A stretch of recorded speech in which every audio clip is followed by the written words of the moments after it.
So let's get started. Bismillahirrahmanirrahim. Alhamdulillahi Rabbil Alameen. Wassalatu wassalamu ala Rasulihil Kareem. Subhanaka la ilma lana illa ma 'allamtana innaka antal alimul hakim. Allahumma alimna ma yanfa'una wa zidna ilma. Allahumma salli ala sayyidina Muhammad wa ala ali sayyidina Muhammad wa barik wa sallim. ربنا آتنا من لدنك رحمة وهيئ لنا من أمرنا رشدا. Okay, so we only have a little less than an hour before Maghrib, so we're going to try to finish this, and maybe the next 2-3 hadith we'll just go a little bit fast, inshallah, see where we can get by Maghrib time, inshallah, and we'll stop there, and inshallah, it will be tea for everybody afterwards. Okay, so I was saying before we stopped for Asr that in Islam, the main idea was that bid'ahs are innovations, adding things to the religion. This is very looked at upon. Why? In order to preserve the structure that basically at the deen of how Nabi Sallallahu Alaihi Wasallam left it. And if we're to add anything, then it can potentially lead to more. We went through 1 or 2 examples where other religious traditions, they did start to add things and then it morphed into something that was fundamentally different from the deen that the Prophet left with. Right? So then we went through 1 or 2 examples. I was saying that we looked at, this is Catholicism, and then we looked at the Arabies as well. I was saying that sometimes the emphasis on staying away from bid'ah is even to maybe a pedantic level of detail. So to give you guys 1 example, has anyone heard of Yom Shak? Can anyone tell me what that day is? The day of doubt. So that's considered to be the 30th of Sha'ban. And Sha'ban is the month right before Ramadan. Does anyone know what the ruling is about fasting on the 30th of Sha'ban? Are you supposed to do it or not?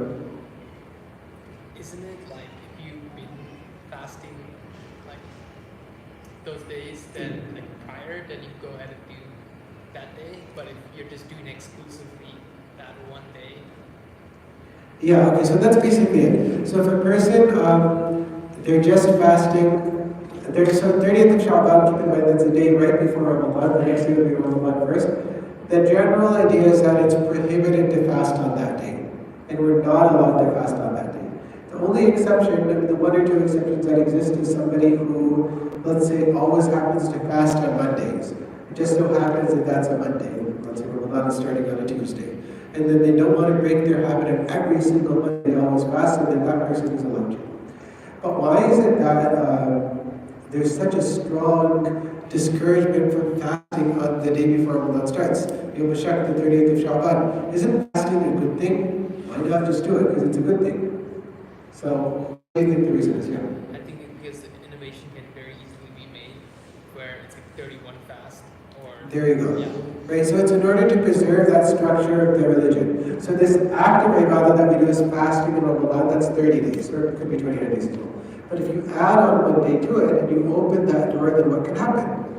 It can become more, it can become 40 days of fasting, right? There's room for adding on more to it beyond that, right? Once you allow that first sort of initial change to happen.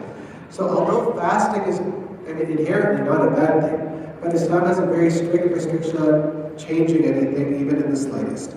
Okay? Is that okay?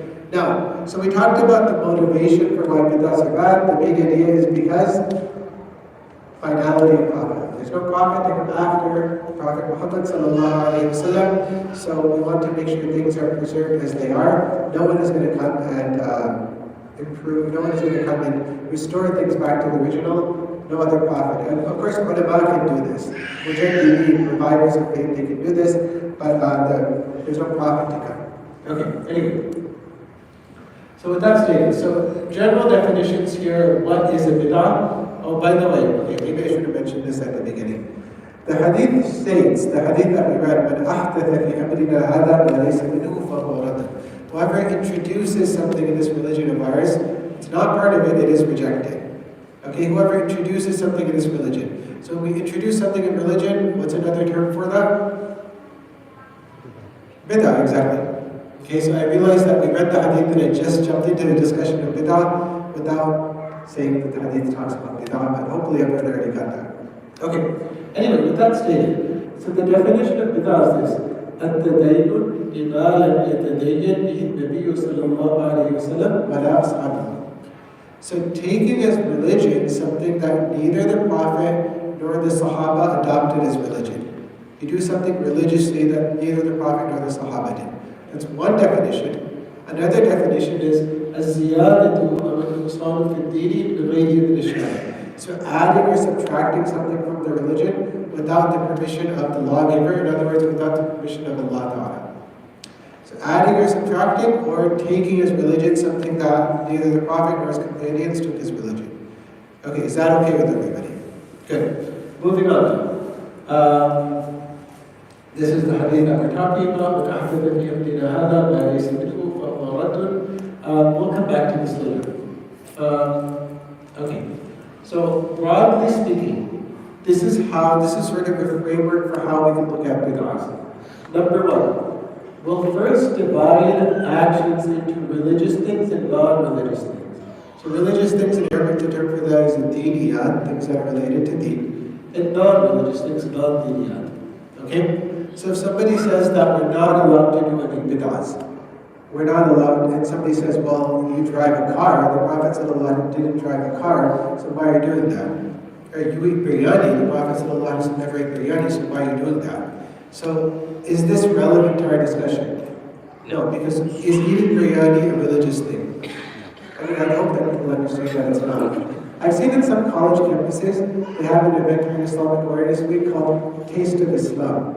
And then they serve biryani and chicken 65. They say, here, come taste Islam.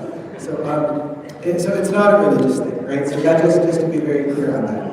Okay. So when we talk about bid'ah, we're only talking about religious things. So driving a car, eating certain types of food, are any of those things part of our discussion? The answer is no. We're talking about religious things. Now, okay, this is kind of conceptual, so I want everyone to sort of just bear with me for a couple of minutes. Actually, well, for an hour, but especially for these next couple of minutes. Okay, so for religious actions, we're going to divide them into two. So the first thing is ta'abudiyat. These are things that are done ritualistically. Okay, they're carried out ritualistically. The second thing are masajid, things that are just needs. Things that are not carried out ritualistically, they're just needs. Okay, so for example, what do you do ritualistically? How about your salah? Do you pray that ritualistically? Well, of course. What about driving to the masjid? Is that a ritual or is it just a means to the end? It's a means, right? So then we have things that are end goal ibadas and things that are facilitated ibadas. Right? So I put ritualistically or just means, but you can say these are end goals ibadas and things that are not end goal but facilitated. Okay, so I didn't write those terms, but you can just take note of that. So facilitated ibadas and end goal ibadas. Okay? And the end goal ibadas, obviously, we do them ritualistically. Okay, so far so good? Okay. Now for these, we'll divide this into two. So we'll say that these end goal ibadas, these ritualistic ibadas with ta'abudiyat, that's the term in Arabic, either they have a specific form or they don't have a specific form. Okay, okay, so something that has a specific form. Okay, can anyone give me an example? Say it again? Salah. Is there a specific form to it? Well, there definitely is. What else? Wudu, okay, specific form. What else? What doesn't have a specific form?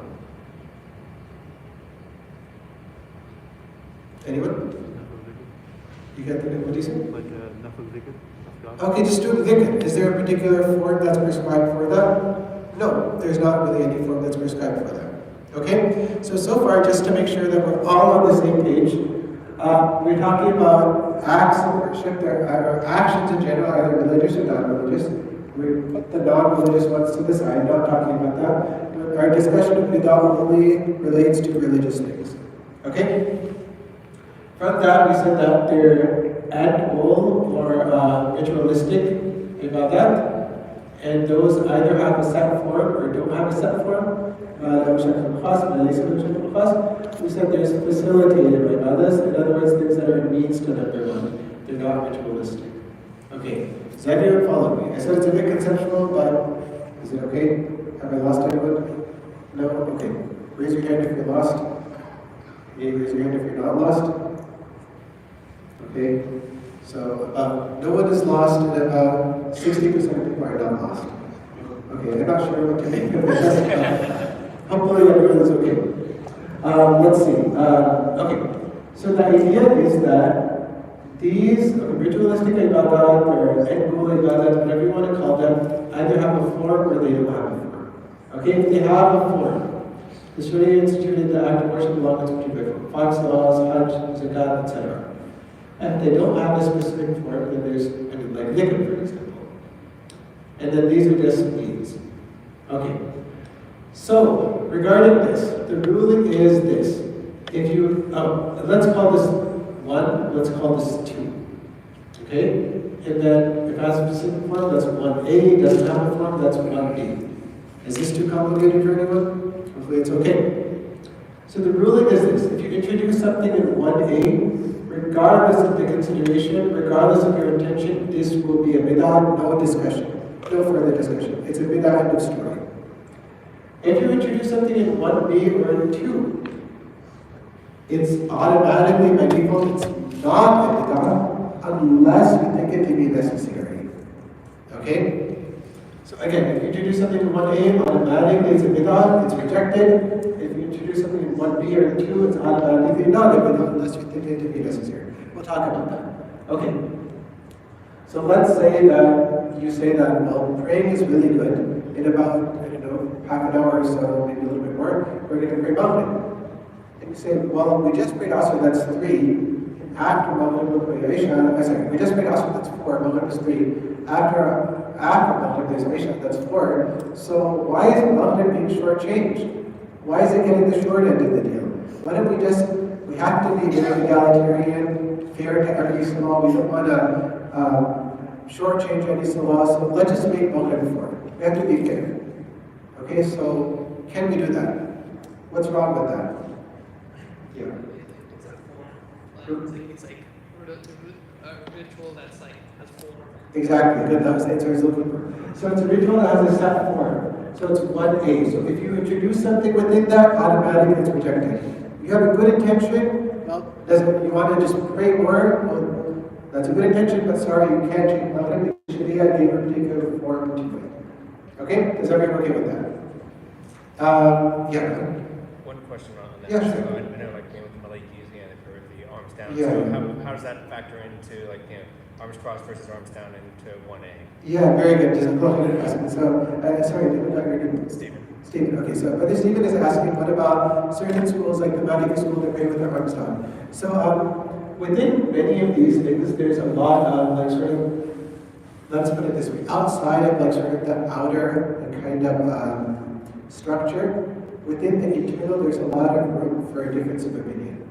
Right? So then now, there's some hadith that, many hadith that indicate that the Prophet ﷺ folded his hands, and that's why many of the schools do that. There's some hadith that might indicate that the Prophet ﷺ, didn't fold his hands. And the Maliki school, the default is, I guess, that you just don't fold your hands and you just leave them on your sides.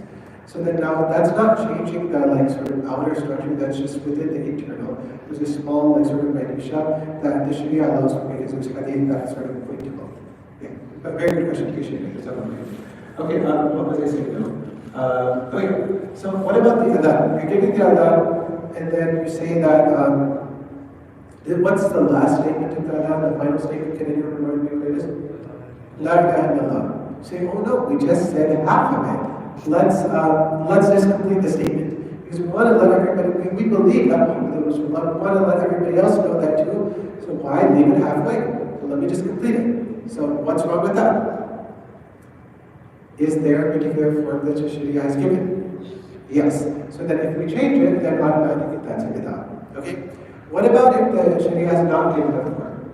So Allah Ta'ala says in the Quran, Ya ayyuha alladhina amanu dhkurullah, Ya ayyuha alladhina amanu dhkurullah dhikran kathira. So those who believe, remember Allah excessively, do a lot of dhikr. Okay, so how do you do a lot? What do you do? I mean, it's kind of general, it's not very specific, you just do a lot. So let's say that Brother Azim, Brother Stephen, any of us wanted to do a lot of dhikr. wouldn't you have to kind of set some sort of schedule for yourself, saying that, okay, well, if I want to achieve that goal of doing a lot, then, well, let me allocate some time for it, and let me also allocate what particular dhikr I'm going to do. There'll need to be some form of specification. Do we agree? Okay. Can you do it without specifying anything? I want to do a lot of dhikr, and I'm just going to do it. Well, there has to be some time that you specify. There has to be some particular form of dhikr that you specify. Otherwise, you can't achieve that imperative of the Quran. You can't follow that directive of the Quran that you do a lot of dhikr. Right? Do we all understand? So we need to set something for ourselves. And what if somebody says, what? You're sitting after Maghrib and saying, La ilaha illallah, subhanallah, you're saying that 500 times? Well, there's no hadith for that. Specifically, that you sit after Maghrib, you say subhanallah 500 times. There's not a specific hadith for that. So you're doing a bid'ah. So what would be the fundamental problem with that objection? Why is that? Why is it or why is it not a bid'ah? Can you tell me? Yeah, go ahead. Dhikr is one being, so it doesn't have a form, and therefore it's not bid'ah. Okay, perfect. So dhikr falls under one being perfect. Just have a minute for that. There's not a particular form. So if you simply give a structure to something that was left open for, you to create your own structure, then that can be a bid'ah, right? Does everyone understand that? Great. So for example, and someone was asking, I think what the Sayyid was asking about the self before. So we already gave the disclaimer that not every group of the self is necessarily doing the right thing, but okay. So some people, they take it to the extreme and they say that every single group is automatically doing a bid'ah. Because they're doing, let's say, a dhikr that we don't, at a particular time, a particular form of dhikr, that you don't find explicitly in hadith, so automatically that's a bid'ah. Okay? So I would say, well, there is probably a fundamental difficulty or the issue that the person has with understanding what bid'ah means. Because there's a person that's doing that is simply giving structure to something that was left unstructured, something that was left open for me and you to fill in the structure for ourselves. So automatically would that be a bid'ah? Well, it wouldn't be. Now, there's one important caveat for this, that, as I said, you can't think it to be necessary. If you think it to be necessary, then that would change everything. Why is that? Because remember we said the definition of bid'ah is that you adopt as religion, something that neither the Prophet ﷺ or his companions, neither of them adopted as religion. So in other words, when you adopt it as religion, then you're thinking it to be necessary. So let's say that I started doing, let's say I say, La hawla wa la quwwata illa billah, it's a beautiful thing to say. There's a hadith that says, Jannah, it's a treasure of Jannah. So I say, let me say that for 1,000 times after Asr. Can I do that? Well, sure. It's okay. It's a good thing to do, so I can do it. What if I adopt that as a daily thing? Well, that's okay too. Now, what if I start looking at everyone saying that you're not doing that? Oh, that's not good. You really have to start doing this. Start looking down on people for not doing it. So in doing that, what am I reflecting? Mentality that I think it to be necessary. Right? If it's optional, then that means if you do it, great. If you don't do it, well, great. But if I am looking down on somebody for not doing it, then that means I'm thinking it to be necessary. And this happens a lot. When a person gets very attached to a certain thing, then they start to think it to be necessary, and then, well, then that would technically make it a bid'ah, because that would mean that they're adopting as religion, as deen, something that was not adopted as deen. Okay, go ahead. What about in terms of dua? Because, there's have conversation with people as well, they say, sujood is the time when you do dua. Yeah. So does that mean that it's bid'ah to do it after your salah, which is? Yes, in this hadith, the question is about sujood, doing dua, that is a bid'ah to do dua after sujood or after your salah. Well, there's hadith that indicate that you should do dua within sujood. أقرب ما يكون العبد بربه وهو ساجد فقبل أن يستجاب لكم, that the closest a person will be to Allah Ta'ala is while they're in sujood, prostration, and it's very likely that your dua will be accepted. So there's a hadith that says you do it in sujood. There's many hadith that say that the Prophet did dua after his salat. So it's open for both of those. Yeah, go ahead. When you make dua in sujood, I've heard opinions about you can only do duas that the Prophet recited. are you only supposed to keep to those parameters, or are you able to say things that like, oh, but can you make my exam easy for me or something? Yeah. Okay, so the question is that can you make dua, any sort of dua in sujood? Well, one general thing to keep in mind is that generally we should probably do this in nafil salah rather than our full salah. The second thing is that since we're in salah, we want to try to keep it in Arabic. Right? And the easiest way to do that is just to memorize some of the du'as that the Prophet ﷺ would make. And we go through those dua books. I think there's still some for distribution. If you didn't already get one, you can see Imam Habib, and I'm sure he has some, inshallah. There's more than enough there. And if you want to make dua for your exam, then you can do that afterwards. But specifically within sujood, since it's part of salah, we want to keep it in Arabic. Right? Just like we don't speak really non-Arabic. Yeah, but good question. Okay, so what I was saying was that now you think it to be necessary, so that would make it a bid'ah. Why? Because now you are, I guess, sort of fitting the definition of bid'ah. You're adopting something as deen. That's something that the Prophet didn't adopt as deen. Is everyone okay with this? Okay, good. Okay, so now we didn't talk about this. So these are means. Let's say we have a Quran competition. So what's the purpose of having a Quran competition? To encourage. To encourage people to memorize Quran, right? So those people who are participating, it encourages them. They prepare for it. For the people who are watching and witnessing, they say, wow, I wish I could recite Quran like that. Let me try to memorize Quran as well. It's just for encouragement. But if somebody says, astaghfirullah, the Sahaba never had a Quran competition, and they didn't go to Dubai to have a Quran competition, so why are you guys doing it? Okay, well, I mean, if somebody participates in a Quran competition, do they think it to be necessary?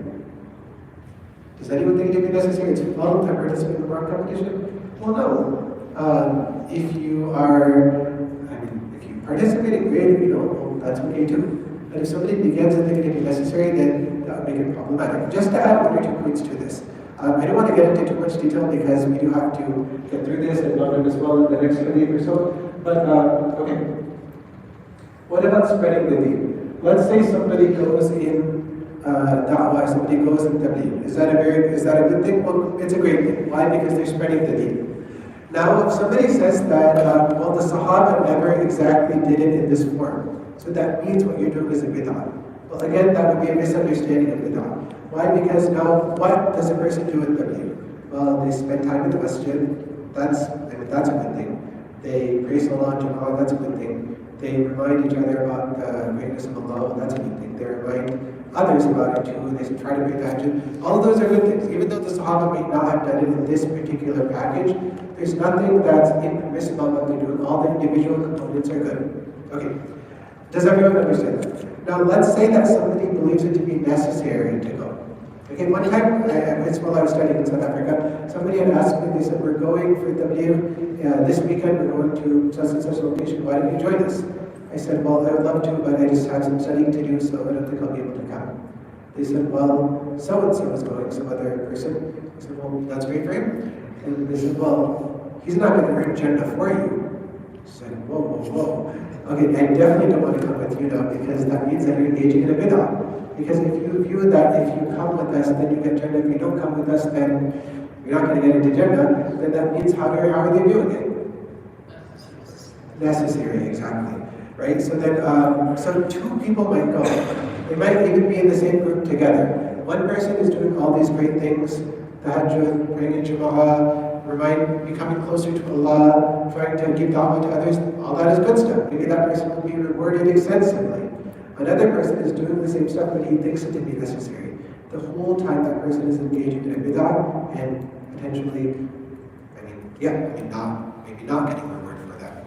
Do we understand? So it's a difference in perspective.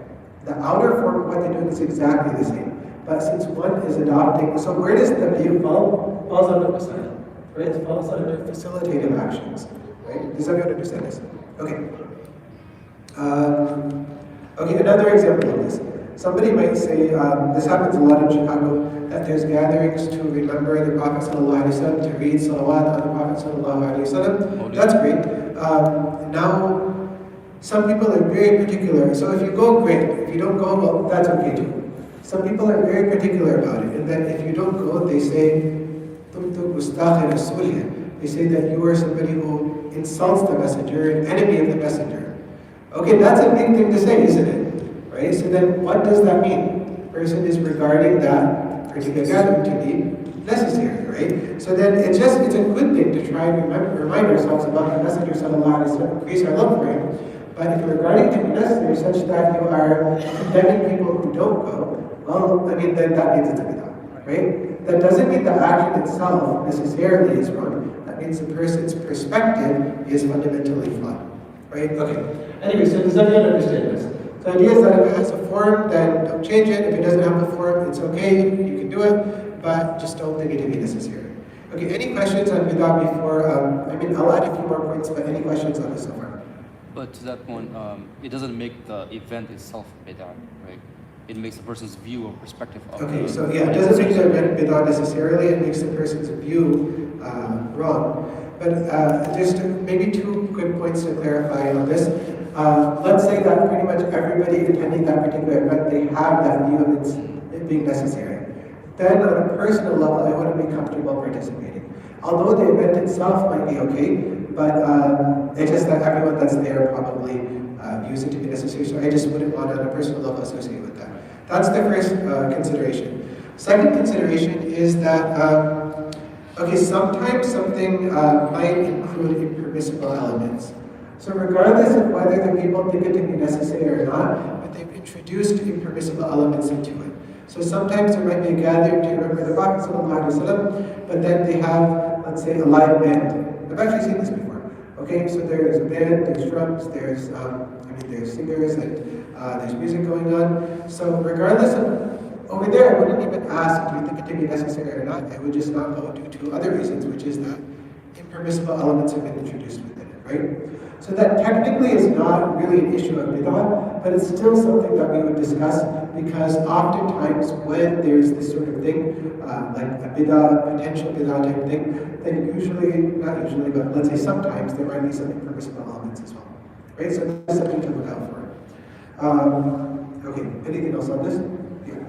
Calling it Eid, is it a bid'ah or not? Say again? Calling it Milad, Eid Milad Nabi, is it bid'ah or not? Okay, I guess it's a broader discussion of the issue of the Mawlid in general, Milad Nabi.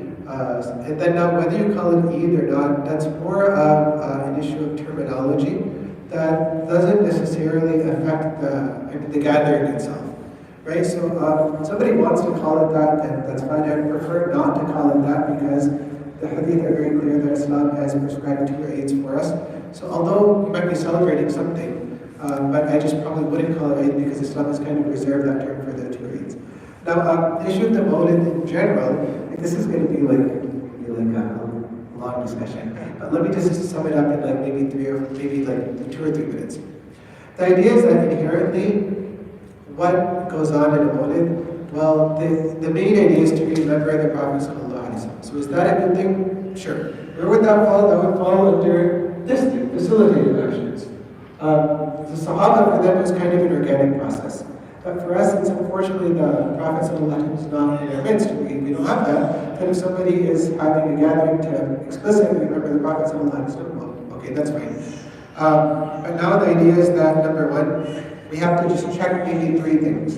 One thing is that are there impermissible elements that have been introduced, let's say music, let's say intermixing between genders, that sort of thing. That's one thing to check. Another thing to check is that once people as a general view about whether it's necessary or not, so that's a separate thing. So if people generally regard it to be necessary, people who are frequenting that particular gathering, then maybe not.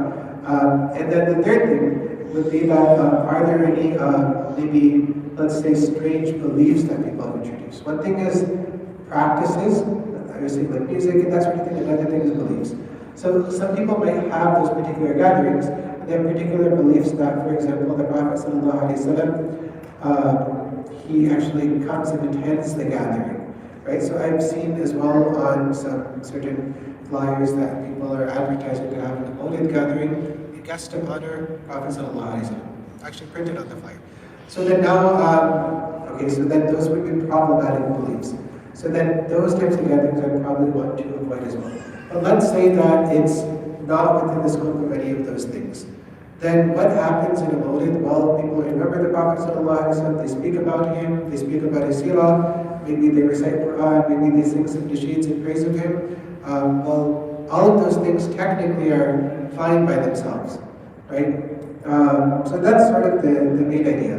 The idea of Mawlid, it's a very loaded term. Because historically speaking, or let's say geographically speaking, most of the countries around, the Muslim countries around the world do uphold it at some level. Okay, we're talking about within the Arab world, besides for Saudi Arabia, we're talking about Southeast Asia, they do it, African countries, Egypt, Syria, Turkey. I mean, basically it's very common. And then the people that are strongly against it are many of the scholars from Saudi Arabia, and then a good number of scholars from the Indian subcontinent. So these are the people that are against it. The scholars from the Indian subcontinent have said that the reason that we're against it is not that it's inherently wrong, but rather just that in our area people have introduced impermissible elements, or let's say wrong beliefs, and that's why we oppose it. But at a fundamental level, I mean, we take pride in everything about the Prophet ﷺ. So, I mean, so there's a gathering to remember him, then, well, that's okay as well. Oh yeah, just to, cap off this discussion, the term Mawlid is a very general thing. So there's a group in Chicago that's called the Chicago Mawlid Committee. And what they do is every month they organize a Mawlid. So at first I was very confused. They started, I think, when I was in college or something. So I was like, how can you have a Mawlid every month? Because I thought a Mawlid is to celebrate the birth of the Prophet ﷺ.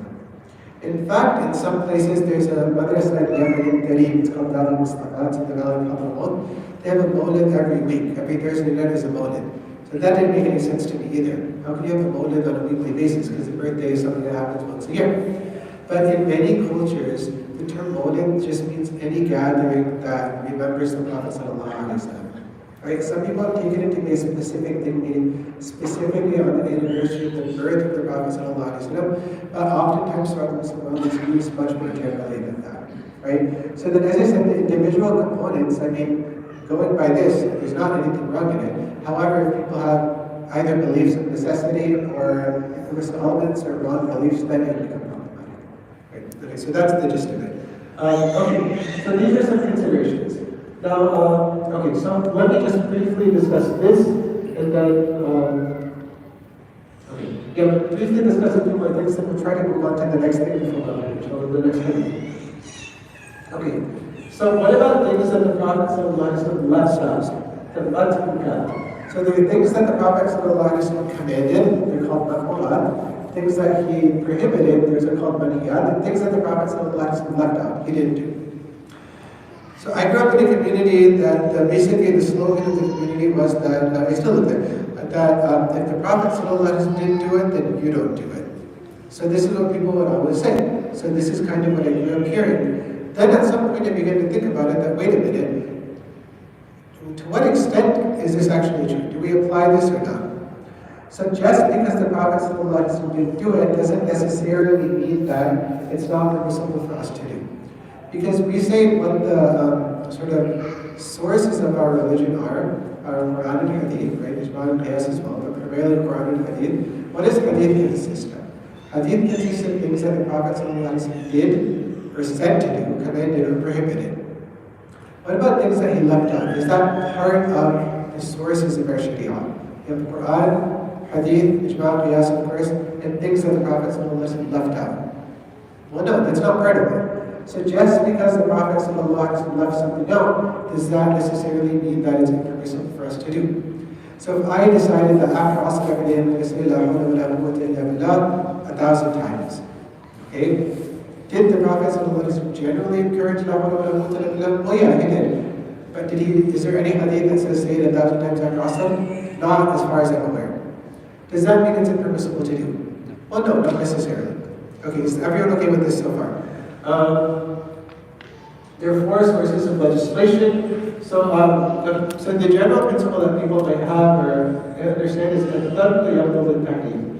Prophet ﷺ left something out, that means it's impermissible. We said that though that might be commonly believed by some people, but it doesn't seem to have much weight in truth. Okay, there are four sources of legislation. The Prophet ﷺ leaving something out, that is simply not one of the sources of legislation. And then what about sunnah? You might say, well, this falls under sunnah. Well, sunnah consists of the actions, the statements, and also, and that means prohibitions or commands, and the tacit approval, the approval of the Prophet. The fact that the Prophet left anything out that doesn't fall under sunnah. Okay? So the Prophet says that whatever I have not told you about, then leave it. Then don't ask me about it. So the default is that things are generally permissible. And if the Prophet didn't do it, it would fall under still the general idea of permissibility. Of course, there's some exceptions to that. Okay. So now, what was the approach of the Sahaba? The idea is that how do we gain this idea that doing something that the Prophet didn't explicitly do? We're not talking about things that are clearly haram. Okay, that's not part of our discussion. But things that are within the scope of ibadah that the Prophet didn't do. How do we know that it's okay? Well, we look at the approach of the Sahaba. So one time the Prophet told Sayyidina Bilal that what is it that you've done that I've heard your footsteps ahead of me in Jannah? So what is it that I hear your footsteps in Jannah? He said, well, there's two narrations. One is that every time I give the adhan, I pray 2 rakat, just to sort of like honor the adhan. Another thing is every time I do wudu, I pray 2 rakat, just to sort of honor the wudu. Prophet ﷺ said this is probably what has led to your footsteps already being in Jannah. That's a beautiful thing. But now, did he say that I had heard you say that every time you do adhan you should pray 2 rakats and that's why I'm doing it? Or did he come up with it himself? He came up with it himself. But keep in mind, does it fall under the general scope of permissibility of things? Are we allowed to perform salah? I mean, basically at any time minus when the sun is rising and setting and at its peak. Okay, you're allowed to perform salah at any time, but there's 3 exceptions. So can you perform salah after the adhan? Well, I guess, I mean, you can perform salah anytime, so why not after the adhan? Right, is everyone okay with this? So, if you want to, you can. So does it fall under the general scope of permissible things? Well, sure it does. Okay? So there was an explicit instruction from the Prophet ﷺ. Nevertheless, Sayyidina Bilal sort of introduced it from his own side, provided it was within the scope of generally what's permissible. So just because the Prophet ﷺ left it out or didn't do it himself, didn't mean that that thing became permissible. Are we okay with this? Okay. There's one Sahabi who said that after they came up with what? He said, Sami Allahu liman hamida rabbana lakal hamd hamdan kathiran tayyiban mubarakan fihi. Basically, he was praising Allah excessively. Prophet said, who said that? No one said anything. Again, he said, who said that? No one said anything. Third time he said, who said that? You didn't do anything bad. So the person said, oh, they don't speak. So then the Prophet said that I heard a number of angels who came down, and then they were trying to race with this back up to say that they were so excited by what you said. So did the Prophet condemn what he said? Oh no. Again, was there explicit instruction for that thing? Well, no, not really. But he still did it, and it was okay. Right? So we understand. My point is not that we just start introducing anything, but just because the Prophet didn't do something himself doesn't necessarily mean that that thing is going to be impermissible by default. Right? But okay, so that's a general thing. Okay, let's leave that for now. Okay, one last consideration. Okay, I'll just go through this really fast and we'll go on to the next hadith. Okay, another consideration is that there's some things that are explicitly bid'ah. Other things are not explicitly bid'ah, but they can give the impression that maybe other people might think that it's bid'ah. Okay, other people might think that it's necessary. So let's say that there's a certain person, me or you were doing something, and we know that we're just doing it because it's an optional thing, and we're just doing it because of that. We know that it's not necessary. Another person sees us and they begin to think that that thing is necessary because me and you are doing it. So then it's giving the impression to other people that this is part of deen. So even those things should probably be avoided as well. Okay? So let me give one or two quick examples. There's this one I'll leave out because this is kind of this will require a lot of explanation to go into. But let's say, for example, that okay, so I am, let's say, okay, is it permissible for a person to pray at any time, of course, minus the few prohibited times? Yeah. So let's say after Isha, I decide that every day I'm going to pray extra four rak'ah. Is that okay? Well, sure, that's okay. What if I decide that in each of those rak'ah, I'm going to recite a particular surah? Okay, the first rak'ah I recite Surah Al-Ikhlas, second rak'ah first rak'ah Surah Al-Nasr, second rak'ah Al-Ikhlas, third rak'ah Al-Falaq, fourth rak'ah Al-Nas. Can I do that? Well, yeah, sure I can. Now, what if I speak and I tell them that, okay, this is what I do every day after Isha, and you're supposed to pray 4 rak'ah. You have to do it right after Isha, not any other time. In each rak'ah you recite this. He says, okay, I'll do it. So now, because of giving him such specific instructions, then what implication is it giving?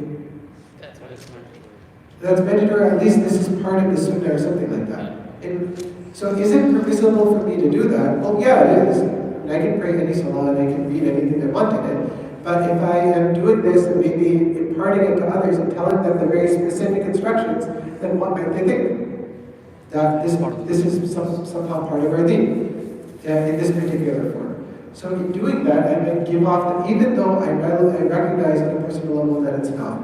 But if I'm now teaching this to others, or at least telling to other people that this is what I do, and that it's very specific, then you might think that, well, maybe this is something that is part of our deen. So even something like that should probably be avoided as well. There can be maybe a million different examples for this. I just gave a general example, but just something to consider. Okay, with that said, I think that's it for our bid'ah discussion. So we'll quickly move on to the next hadith. We have about 5 minutes until we stop for Maghrib, inshallah, maybe 5 or 6 minutes. So let's go ahead and read the next hadith. Hadith number 6. Okay, and Bismillah ar-Rahman ar-Rahim, this is page number 12. عن أبي عبد الرحمن النعمان بن بشير رضي الله عنهما قال سمعت رسول الله صلى الله عليه وسلم يقول إن الحلال بين إن الحرام بين وبينهما أمور مشتبهات لا يعلم إلا كثير من الناس فمن اتقى الشبهات فقد استبرأ لدينه وعرضه ومن وقع في الشبهات وقع في الحرام كالراعي يرعى حول الحمى يرشد أن يرتع فيه ألا وإن لكل ملك حمى ألا وإن حمى الله محارمه ألا وإن في الجسد مضغة إذا صلحت صلح الجسد كله وإذا فسدت فسد الجسد كله ألا وهي القلب رواه البخاري ومسلم. Yeah.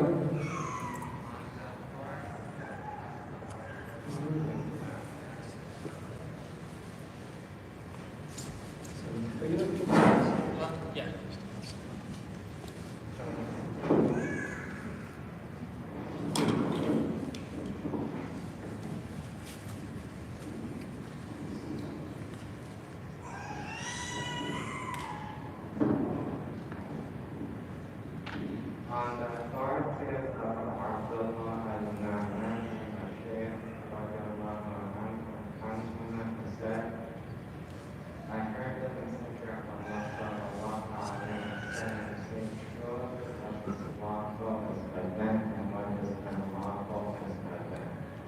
And in between the two are matters which are doubtful which many people do not know. Who regards against doubtful things keeps his religion, and honors the blameless.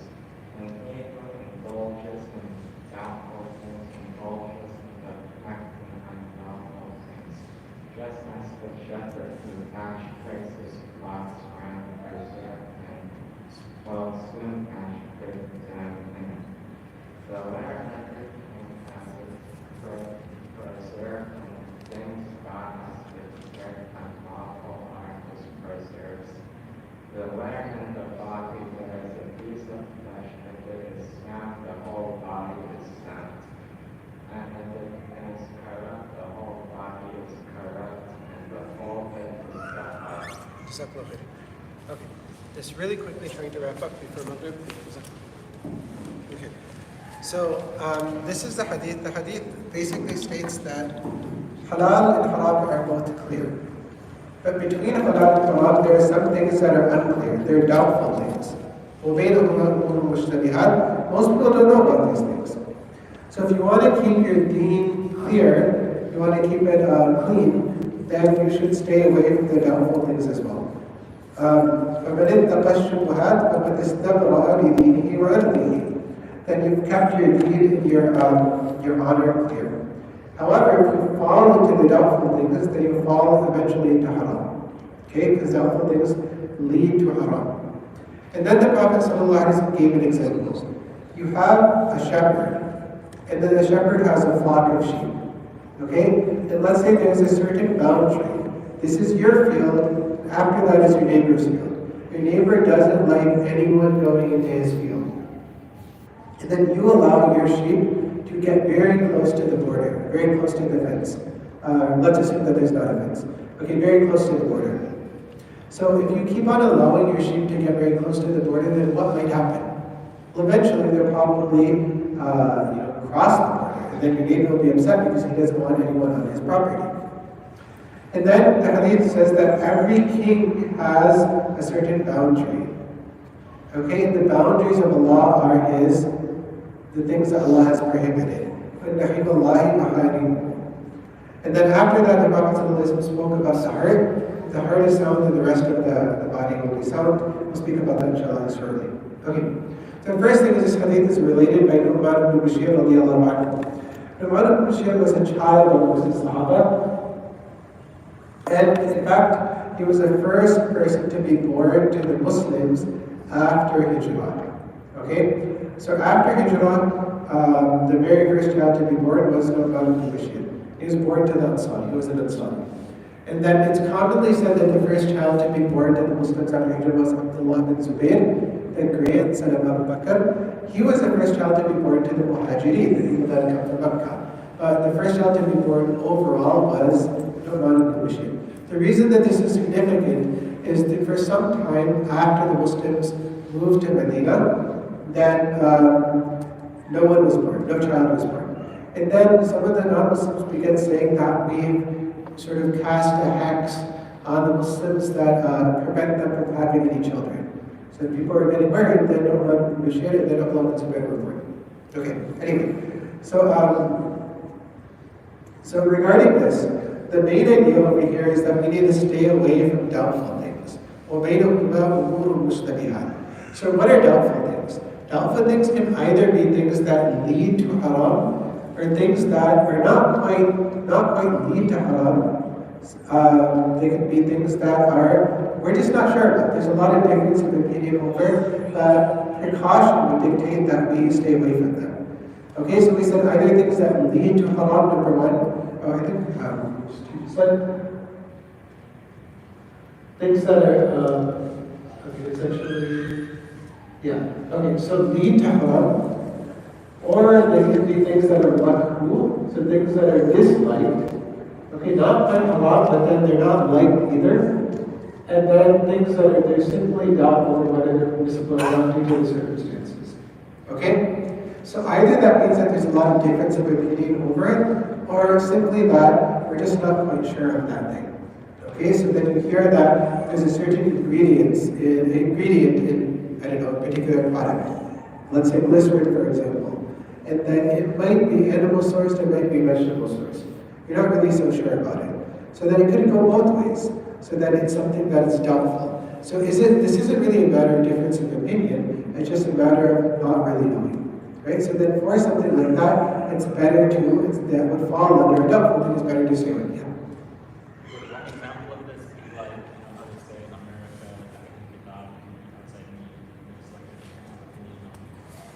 Okay, so this is going to be a long question. He's asking about the meat of Ahlul Kitab. Okay. I definitely, in the 30 seconds that remaining, able to do justice to your question. So we'll talk about it tomorrow, but he's asking about the meat of Ahlul Kitab, the people in the book, is it permissible to eat or not? The long and short of it is that it's probably better to stay away. Yeah, so let's leave it at that for now. A lot of it is, the idea is that the Ahlul Kitab normally would pronounce the name of Allah Ta'ala while slaughtering. But most of the meat now is machine slaughtered. There's no one pronouncing any name, there's no one blessing it. So that's not the meat of Ahlul Kitab anymore. That's just, that's considered by the Shia to be dead meat. Right? So that's actually not permissible. But yeah, so then it's probably, so if it's clear that it's dead meat, then that wouldn't even fall under doubtful things, that would fall under haram, right? Just like if you see a dead carcass, you can't just say, okay, well, we're going to have a barbecue tonight. Obviously we can't do that because it wasn't slaughtered, right? So similarly, just like that. But what if it's unsure whether the people of the Kitab are still pronouncing the name of Allah Ta'ala over it or not? Right? So then now, for example, some people say that, and many rabbis will, instead of pronouncing, blessing each individual cow, they'll just say it at the beginning of the day, or the beginning of the time period, and then that sort of counts for everything. So there's doubt. You're not really sure whether the name of Allah is pronounced for all of them. So yeah, that would be a doubtful thing. So doubtful things mean that either things that are makruh, things that you're just unsure whether they actually are permissible or not, or things that can lead to haram. Okay, like this, for example. So these are the term that's used in the Hadith is mushtabihat. So unclear things or doubtful things. And those mushtabihat can be any of these three things. Right, is that okay? So I think we'll stop for Maghrib over here, and then that means we'll stop for the day as well. And then we'll pick up tomorrow at 9 o'clock. I know we only went through 5.5 Hadith. We have a lot left. But let's all make dua for barakah for tomorrow, inshallah. And then hopefully we'll see what we get there, inshallah. Jazakallah khairan, everyone. I know it's been a long marathon session. I really appreciate everybody's patience and also tenacity. May Allah Ta'ala reward everyone for it, inshallah.